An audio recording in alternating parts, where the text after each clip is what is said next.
안녕하세요. 2022년 어르신 비대면 문화예술 프로그램 청춘문화놀이터에서 간편하고 건강한 시크릿 레시피 비법 나눔터에서 세 번째 요리를 소개해 드리도록 하겠습니다.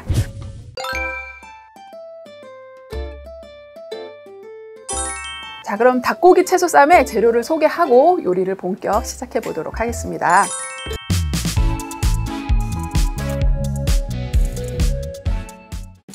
오늘 닭고기 쌈이기 때문에요. 일단 닭고기를 준비를 하시면 되는데요. 아니면 닭다리살이 아무래도 약간의 지방이 있어서 더 고소한 맛이 있어서 저는 오늘 닭다리살을 준비를 해봤습니다.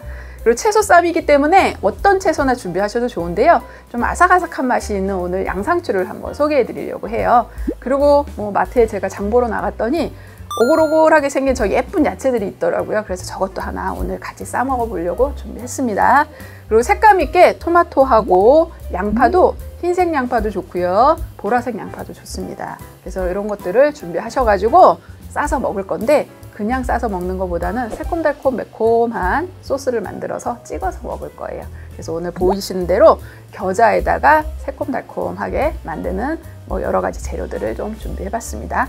그럼 요리를 시작해 보도록 하겠습니다. 요리를 할 때 소금을 줄인다는 거 참 상상하기 어려운 일이죠. 그렇지만 우리가 소금을 줄여서 드셔야지 건강하게 지내실 수 있기 때문에 오늘은 소금을 줄여서도 맛있게 드실 수 있는 방법들을 소개하면서 간단한 요리인 닭고기 채소쌈을 소개해 드리도록 하겠습니다.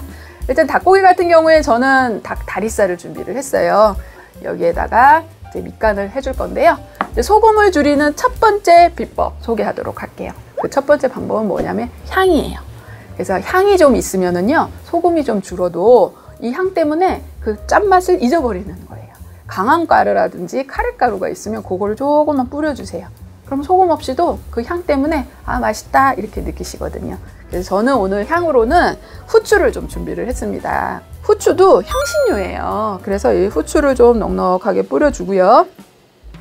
그 다음 소금은 기호예요. 그래서 소금은 오늘 소금을 줄이는 저염식단이라고 했는데 아주 소량 조금만 뿌려주시게 되면은 우리 저염식단으로 하는 방법이기도 하고 또 고기를 조금 더 맛있게 드시는 방법이니까 이럴 때는 정말 소금을 조금만 뿌려주시도록 하시고요. 그 다음에 요즘은 이런 고기들이 다 신선해요. 그래서 걱정할 것이 없습니다. 근데 혹시라도 냉동실에 있던 닭고기를 꺼냈어요. 그러면 이제 약간의 그 냄새가 날 수 있으니까 냄새를 제거하는 용도로 술을 약간 뿌려주시면 되는데 술은 맛술도 좋고요. 아니면은 소주, 청주, 와인 드시다 남은 거 조금씩 있으시면은요, 김 빠졌다고 버리지 마시고 그런 걸 활용해가지고 고기에다가 좀 뿌려주시면은요, 누린내나 잡내를 잘 제거하실 수가 있어요. 자, 이렇게 해서 뿌려주시는데 이렇게 기본 양념을 고기에다 하셨을 때는요, 오래 두실 필요 없습니다. 그냥 가볍게 뿌려갖고 바로 요리해 주시면 되겠죠. 그래서 저는 옆에서 프라이팬에서 구우면서 그 다음 재료들 손질해 보도록 할게요. 프라이팬에 기름을 조금만 둘러주시고요. 나는 기름은 좀 먹어도 돼, 저염을 위해서는 나는 기름은 조금 먹어도 돼 하시는 분들은 두 번째, 우리 기름에다가 굽거나 지지거나 튀겨주시게 되면요, 소금이 없어도 그 기름의 고소한 맛 때문에 아, 소금 없이도 맛있다 이런 느낌이 들겠죠. 그렇지만 너무 과한 기름은 고혈압에 또 좋지 않습니다. 그래서 밑간을 해놓은 고기를 이왕이면 기름을 조금 쓰시고 싶다 하실 때는 이 껍질이 있고 살이 있으면요, 살부터 굽지 마시고 이 껍질부터 구우세요. 껍질에 기름이 있거든요. 그래서 이렇게 쨍 하는 소리와 함께 구워주시면 내가 기름을 두르지 않아도 자체에서 생기는 기름으로 또 요리를 하실 수가 있어요. 그래서 껍질부터 굽고요. 껍질이 어느 정도 익으면 그때 뒤집어서 익혀주시게 되면 기름량을 좀 줄여서 요리하실 수 있는 방법이니까 이렇게 해보도록 하세요. 채소 쌈이니까 채소를 한번 손질해 보도록 할게요. 이 양상추가 왜 양상추일까요? 상추긴 상추인데 서양에서 들어와서 이름이 양상추예요. 그래서 잎상추, 우리나라 상추밖에 없다. 그럼 우리나라 상추 준비하셔도 되겠죠. 네, 이 양상추를 손질하는 방법을 오늘 좀 소개해 드리려고 해요. 그래서 양상추가 이렇게 둥그렇게 있습니다.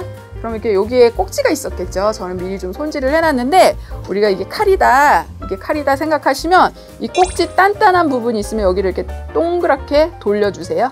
그럼 이렇게 똑 빼면 꼭지가 이렇게 딱 떨어지겠죠. 자, 이렇게 되면 이걸 다 조각조각 내갖고 씻는 분들이 계시는데요. 그렇게 되면 야채가 많이 상해요. 그래서 이걸 아삭하게 오래오래 보관하실 수 있는 방법은요, 이렇게 꼭지를 떼어낸 다음에 수돗물을 가볍게 틀어 놓으시고요. 여기 사이사이가 이제 이렇게 공간이 다 있겠죠. 그럼 여기를 물을 돌려가면서 좀 넣어주세요. 그럼 처음에는 가벼웠다가 물이 점점 채워지면서 양상추가 무거워지는 게 느껴지실 거예요. 그럼 사이사이 물이 다 들어갔어요? 그럼 이거를 뒤집어 주시게 되면 들어갔던 물들이 일로 쭈루룩 하고 쏟아지겠죠. 이렇게 하셔가지고 요거를 한 3번 정도만 해주세요. 그런 다음에 냉장고에다 요 꼭지 있는 부분을 이렇게 뒤집어 가지고 비닐에 넣어서 냉장고에 넣어 놓으시게 되면은요, 이제 그 다음부터는 하루 정도 놔둬도 야채가 상하지 않습니다. 그래서 앞으로 양상추는 가능하시면 잘라 가지고 씻지 마시고요, 저처럼 꼭지를 떼어내고 씻어 가지고 이렇게 뒤집어서 물기를 쭉 뺀 다음에 그 다음에 양상추를 요리하시면 좋을 것 같아요. 자, 그 다음에 이렇게 오글오글한 예쁜 상추가 있어서 이것도 좀 준비를 했으니까 이것도 그냥 같이 준비하시면 좋을 것 같고요. 토마토는 먹기 좋게 젓가락질 하기 쉬우시게 이렇게 잘라서 납작납작하게 잘라서 준비하겠습니다. 자, 양파도 흰 양파가 있으면 흰 양파 썰어 주시고요. 보라색 양파밖에 없다 그럼 보라색 양파 썰어 주시면 돼요. 근데 전 2개 다 있어서 오늘 2개 다 얇게 썰어 보도록 하겠습니다.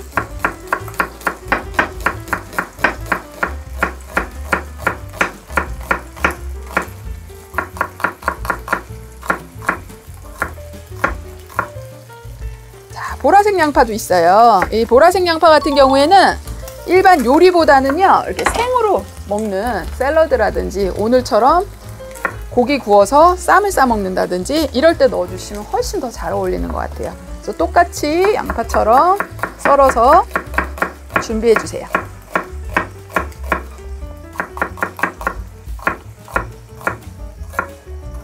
채소는 이렇게까지만 준비하면 끝이 납니다. 그럼 이제 고기만 좀 잘 구워가지고 소스를 만들어 보도록 할 거예요. 고기를 구우실 때 맛있게 굽는 방법은요, 자주 뒤집지 마세요. 자주 뒤집으면 더 잘 익을 것 같지만 육즙이 많이 빠지면서 오히려 맛이 없게 익을 수가 있어요. 그래서 한 면이 충분히 익으면 뒤집어서 익혀주시면 돼요. 자, 한 면이 볼까요? 저는 노릇노릇하게 이렇게 잘 지져졌어요. 그래서 뒤집어서 그대로 굽도록 하겠습니다.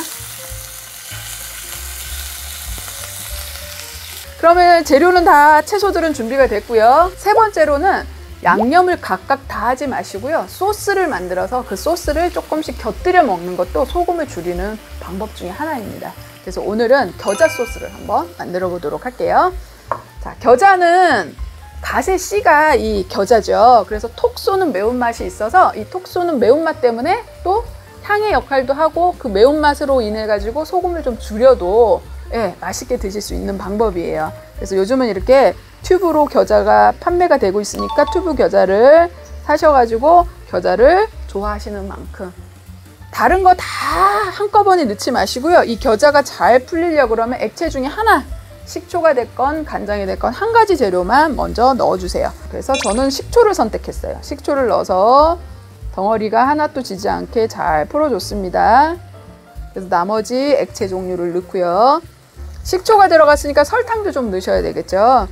아니면 몸에서 흡수가 조금 더딘 올리고당이라든지 아니면 꿀 같은 걸 조금 넣어주시는 방법도 있습니다. 자, 그리고 마늘도 좀 넣어주세요. 겨자의 매운맛과 마늘의 매운맛이 같이 동시에 작용을 해서 약간 소금의 짠맛을 잊어버릴 수 있도록.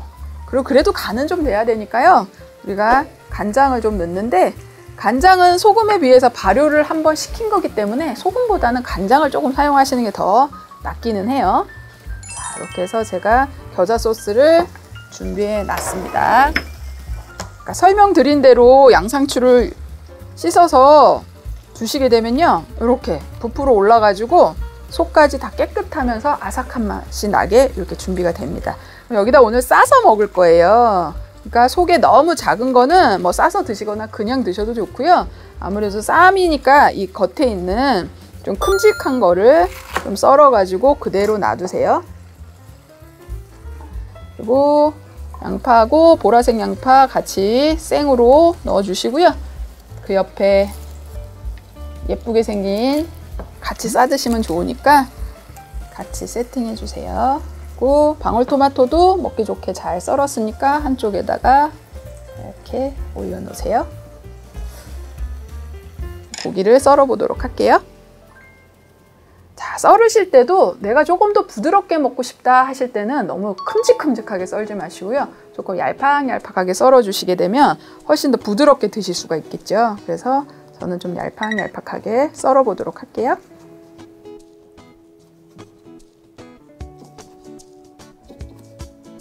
우리 저염식단으로 제가 3가지 방법 설명드렸어요. 첫 번째, 향을 좀 활용하시고, 두 번째는 기름을 조금 더 사용하시게 되면 소금 양 좀 줄이실 수가 있고요. 세 번째는 소스 문화를 조금 하세요. 그냥 모든 거에 다 간을 하지 마시고 소스를 만들어서, 소스는 다 안 드셔도 되잖아요. 내가 원하는 만큼만 드셔도 되니까 이렇게 해주시도록 하시고, 그 다음에 이제 4번째, 이런 요리가 준비됐으면 소금기가 좀 있는 재료하고 소금기가 없는 이런 채소들하고 해서 같이 싸서 이렇게 드시는 방법이 소금기를 좀 많이 줄이는 방법 중에 하나예요. 그래서 먹는 방법 한번 소개하고 마무리하도록 할게요. 자, 이렇게 해서 양상추, 잎상추, 양배추 다 좋습니다. 이렇게 준비가 되면 내가 원하는 것만 드시는 게 아니라 이 접시는 온전히 오늘 나의 접시예요. 이거 오늘 다 드셔야 되니까 여기에 야채 하나, 양상추에다가 고기 하나, 오늘 준비한 양파, 그 다음에 토마토 이렇게 넣으셔가지고 이렇게 싸서 찍어서 드시게 되면은요, 소금 간 거의 안 했잖아요 지금. 그래도 이 소스 조금만 찍어도요 입속에 들어가시면 먹으면 아 맛있다 이 느낌이 드시거든요. 그래서 이렇게 쌈 요리 한번 활용해 보시면 좋을 것 같아요. 자, 오늘은 저염식으로도 맛있게 드실 수 있는 식단으로 닭고기 채소쌈을 소개해 드렸습니다. 오늘 영상이 도움이 되셨다면 문화로 청춘으로 들어오셔서 유튜브에서 좋아요도 눌러주시고 구독도 해주시고 맛있는 댓글도 남겨주시면 좋을 것 같아요. 다음 시간에는 항산화에 도움이 되는 노화를 지연할 수 있는 건강한 레시피 소개하도록 하겠습니다.